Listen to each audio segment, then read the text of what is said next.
Il manie les idées avec tant d'agilité, même les plus grands funambules sont jaloux de son talent. Mathieu Bocoté.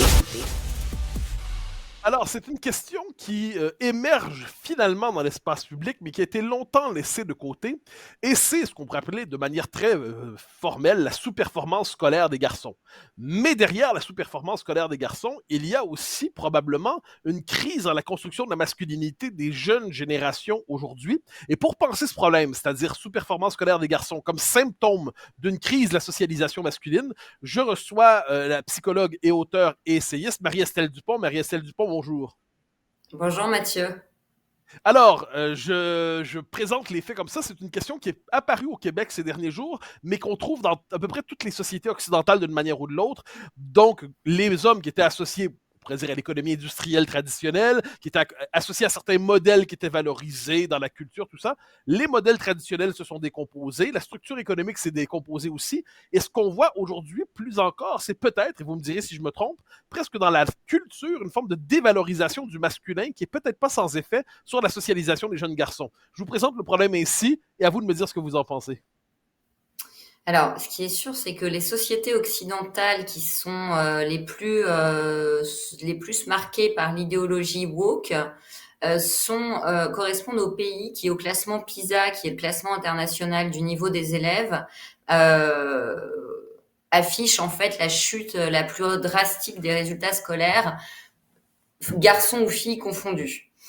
Alors, c'est intéressant de constater que dans les pays francophones, mais qui ne sont pas dans les pays occidentaux, par exemple l'Afrique francophone où il y a des lycées français, il n'y a pas cette chute des niveaux scolaires. Parce qu'en Afrique, on garde les méthodes traditionnelles. Quand l'idéologie woke, qui vient déconstruire la réalité biologique, qui vient mettre un narratif idéologique sur les cours d'histoire, qui vient altérer la différence que vous dénonciez tout à l'heure, cette intimité exposée, c'est une altération de la différence entre l'intime et le public, mais il y a la même entre les sexes et entre les générations. C'est-à-dire que la figure d'autorité est cassée et sapée, et la différence entre les garçons et les filles est niée, avec une interchangeabilité des genres, une fluidité, comme vous le décrivez si bien.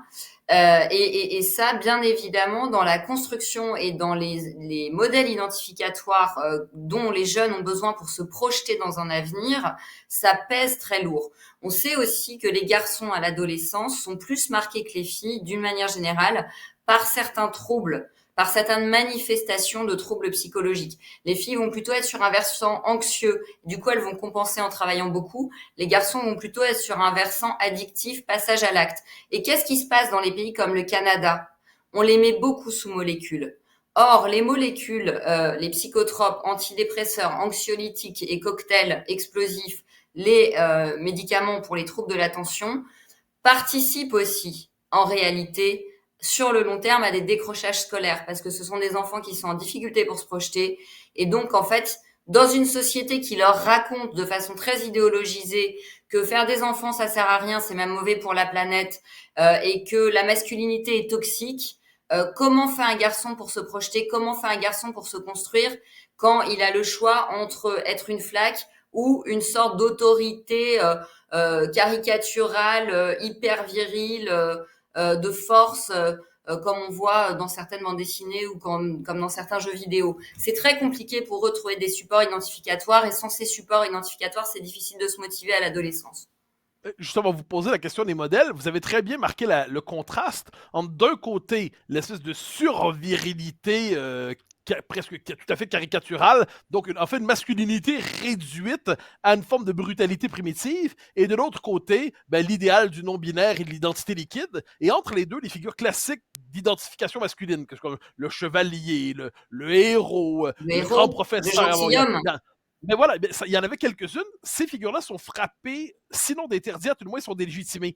Quel est l'effet de cette déconstruction, l'homme déconstruit dont on parlait, des modèles traditionnels Oui, d'identification? alors c'est intéressant d'ailleurs de voir que si on replace le gentilhomme dans la société actuelle, un gentilhomme serait un loser.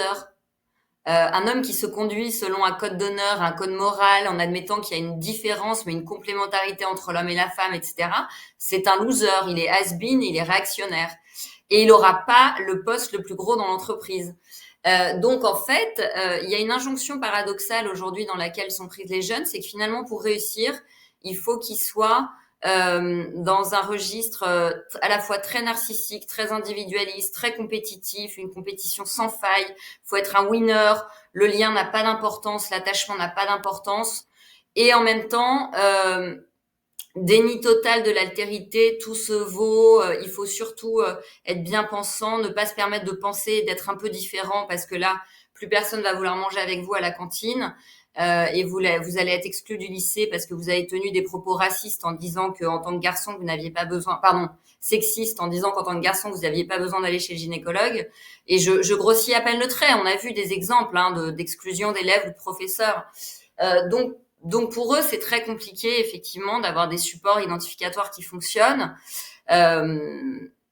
Et en plus, on voit bien que quand ils vont chercher ces supports dans la littérature, aujourd'hui, même la littérature fait l'objet d'attaques.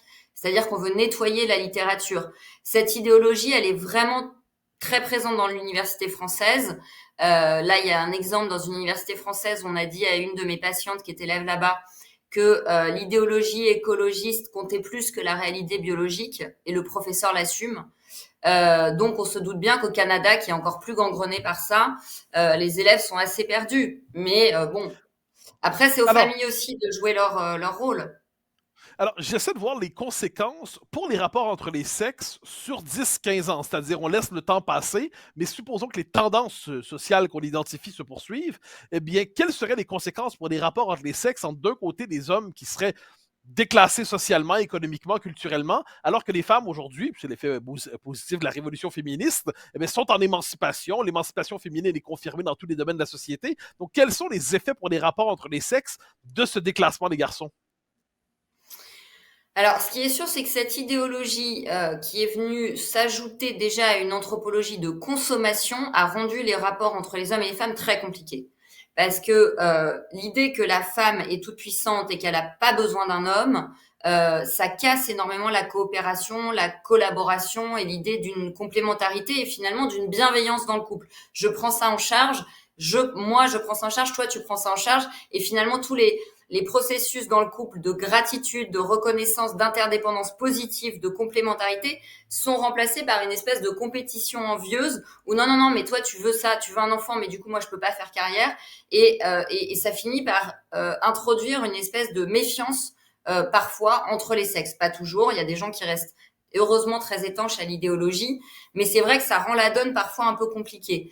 Ce qui est vrai aussi, c'est que tout phénomène qui s'extrémise va avoir son pendant en miroir, son retour de boomerang, et qu'en face de ça, vous l'avez très bien décrit, il y a cette espèce de retour à une virilité bestiale extrême, avec des hommes qui vont se protéger de manière défensive de ça, en faisant des groupes d'hommes hyper virils qui revendiquent d'être polygames, d'avoir droit de posséder toutes les femmes, dans un truc hyper archaïque où on a l'impression qu'on est retourné 300 ans en arrière et que le droit de vote des femmes est remis en cause.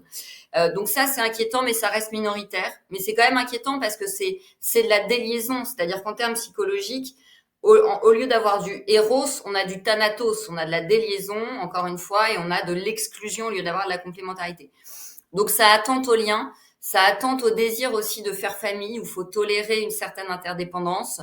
Et c'est clair qu'aujourd'hui, moi je le vois dans les thérapies de couple, la question de trouver sa place, de retrouver sa place en tant que femme, en tant que mère, en tant que professionnelle, et pour l'homme, où est-ce que je me situe là-dedans, à quel moment je bloque ma femme, à quel moment en fait je suis plutôt protecteur avec elle, et est-ce qu'elle va bien comprendre que je veux la protéger, pas la bloquer. C'est vraiment des questions qui émergent beaucoup depuis 15 ans dans les thérapies de couple. Alors, il nous reste 1 minute, environ 1 minute 30. Alors, je vous oppose à la position de la solution, en fait. S'il fallait intégrer une socialisation spécifique aux garçons dans les programmes scolaires, notamment, pour tenir compte de leur parcours, de leurs besoins spécifiques, pour qu'ils puissent se construire, quelles sont les quelques idées nécessaires pour leur permettre de se redresser, de se reconstruire? Moi, je pense que l'éducation, elle passe par l'exemplarité. Donc, Qu'il y ait des moments où les filles et les garçons font des activités différentes, c'est pas forcément mauvais. Vous voyez, dans les lycées français à l'étranger, c'est très intéressant parce que le cours de reproduction, ils prennent les garçons d'un côté, ils prennent les filles de l'autre, alors que nous, on fait des cours d'éducation à la sexualité qui sont plutôt dans des dérives inquiétantes. Et où on vante aux petites filles les mérites des bloqueurs de puberté. Donc c'est intéressant de voir qu'il y a encore des façons de penser les choses différemment et que l'exemplarité des activités sportives, des activités qui permettent aux garçons de canaliser leurs pulsions d'une manière saine et constructive, qui leur permet de construire, d'avoir confiance en eux en faisant, en fabriquant des choses, ça c'est extrêmement positif et ça les aide à ils ont besoin de collaborer, ils ont besoin d'être dans le travail et d'être dans l'effort. Et on voit bien que pendant la crise sanitaire, les jeunes qui étaient pas sous psychotrope après le confinement, c'était souvent des jeunes qui avaient gardé des activités de groupe, des socialisations positives comme le sport, le scoutisme, la compétition sportive, qui permettent de mettre de la pulsionalité, mais dans un cadre sain, en fait, dans un match et pas dans de la bagarre et de la violence. Et puis, encore une fois, la culture, c'est la meilleure prévention psychiatrique et sociologique. C'est-à-dire que des enfants qui lisent, des enfants qui font du théâtre, c'est des enfants qui ont des mots pour exprimer leurs émotions, leur peur de l'autre, leur peur du râteau quand ils vont aller draguer. Et c'est quand même beaucoup plus sain que des enfants qui sont derrière des écrans avec des séries de jeunes non-genrés qui couchent tous entre eux. Marie-Estelle Dupont, vous êtes psychologue, vous êtes auteur de l'excellent livre Être parent en temps de crise, qui est paru chez Guy Trédaniel il y a quelques mois déjà. Comment restaurer l'équilibre psychique de nos enfants? Je vous remercie pour votre passage à Cube, c'était un plaisir. Merci Mathieu.